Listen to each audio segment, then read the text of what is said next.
baik-baik saja ya? Berjumpa lagi dengan Ibu Mayang di mata pelajaran kimia. Anak-anak, pada pertemuan kali ini ada beberapa topik yang perlu kita bahas. Jadi, semangat ya! Jadi anak-anak, tujuan pembelajaran pada pertemuan kali ini adalah yang pertama, kalian diharapkan mampu menjelaskan hakikat ilmu kimia. Yang kedua, kalian diharapkan mampu memahami peran kimia di berbagai bidang.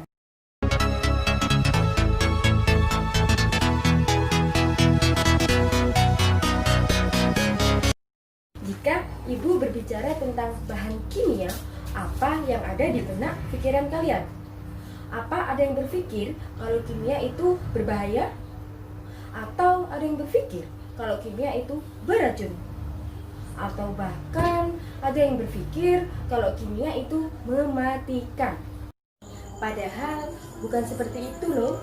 Banyak bahan kimia yang kita temukan di sekeliling kita. Bahkan bahan kimia bisa membuat kita bertahan hidup loh, seperti udara yang kita hirup,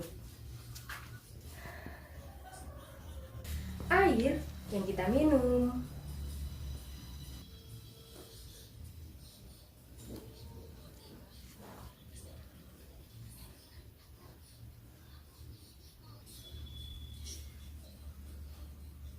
bahkan bahan kimia lain terdapat dalam nasi yang kita makan. Jadi, tidak semua bahan kimia itu berbahaya loh. Banyak di sekitar kita yang bermanfaat bagi kita. Gimana? Kalian sudah mengerti kan?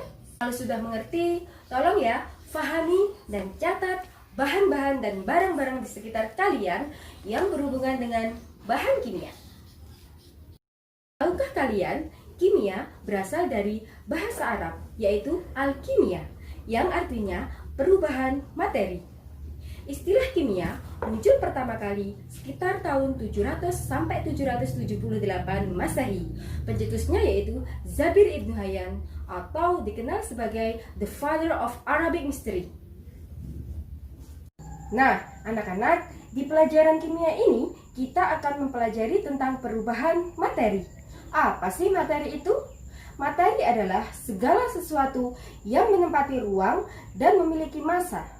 Tapi sebelum kalian mempelajari materi, kalian harus mengerti dulu struktur dan susunan materi.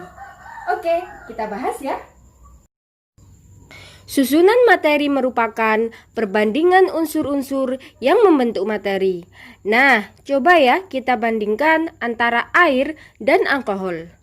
Air tersusun dari dua jenis unsur, hidrogen dan oksigen. Rumus kimianya H2O. Kalau alkohol tersusun dari tiga jenis unsur, karbon, hidrogen, dan oksigen. Rumus kimianya C2H5OH.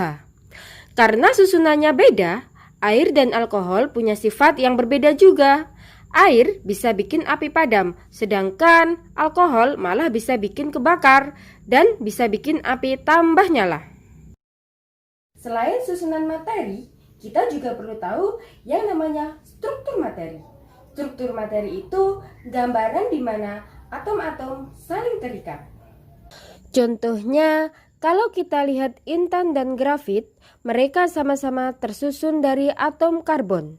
Tapi struktur materinya berbeda, sehingga sifat keduanya sangat jauh berbeda. Intan kuat dan sangat keras, sedangkan grafit lemah. Menurut susunan partikelnya, materi dibedakan menjadi dua jenis. Yang pertama, zat tunggal dan zat campuran. Zat tunggal artinya partikel penyusunnya sejenis. Zat tunggal terdiri dari unsur dan senyawa. Unsur itu zat tunggal yang tidak bisa diuraikan lagi menjadi zat yang sederhana. Unsur tersusun dari satu jenis atom. Contohnya unsur hidrogen, oksigen, dan karbon. Nah, kalau senyawa, kumpulan dari dua atau lebih dari unsur. Jika unsur penyusunnya sejenis, disebut molekul unsur. Misalnya unsur oksigen O2, hidrogen H2, dan nitrogen N2. Namun, jika unsur penyusunnya berbeda jenis disebut molekul senyawa. Misalnya air H2O dan alkohol C2H5OH.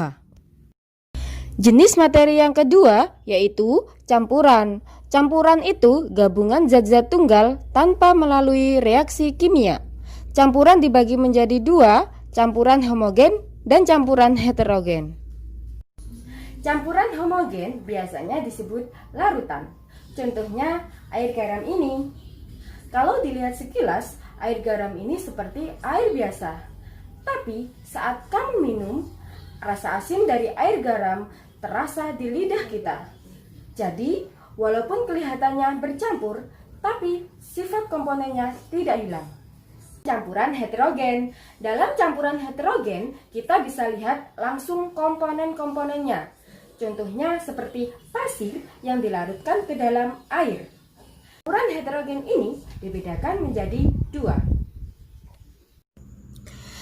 Campuran heterogen terdiri dari suspensi dan koloid. Di dalam suspensi, komponen penyusunnya dapat terlihat jelas. Contohnya air dan pasir tadi. Sedangkan di dalam koloid secara kasat mata tampak homogen. Tapi jika dilihat secara mikroskopis, maka komponen penyusunnya juga akan terlihat. Contohnya susu, santan, dan mentega. Nah, hal yang paling penting di kimia adalah sebenarnya perubahan materinya. Ada dua jenis perubahan materi, yaitu perubahan fisika dan perubahan kimia. Perubahan fisika tidak ada zat baru yang terbentuk dan perubahannya hanya bersifat sementara. Contohnya es batu yang mencair. Sedangkan kalau perubahan kimia terbentuk zat baru dan perubahannya bersifat tetap. Perubahan kimia disebut juga reaksi kimia. Contohnya paku yang berkarat dan korek api yang dibakar. Nah, reaksi kimia inilah yang dimanfaatkan oleh manusia untuk membentuk zat baru atau produk baru. Banyak sekali peran kimia dalam kehidupan kita. Kimia dimanfaatkan di berbagai bidang, misalnya di bidang farmasi untuk menghasilkan produk obat-obatan. Selain itu, kimia juga dimanfaatkan untuk industri kecantikan, yaitu pembuatan make up. Tugas kalian sekarang adalah mencari peran kimia di berbagai bidang yang ada di kehidupan kita. Lalu, tulis di buku tulis kalian ya. Setelah itu, dikumpulkan di Bumayang. Jangan lupa terus semangat dan belajar. Terima kasih. Jangan lupa jaga kesehatan ya. Wassalamualaikum warahmatullahi wabarakatuh.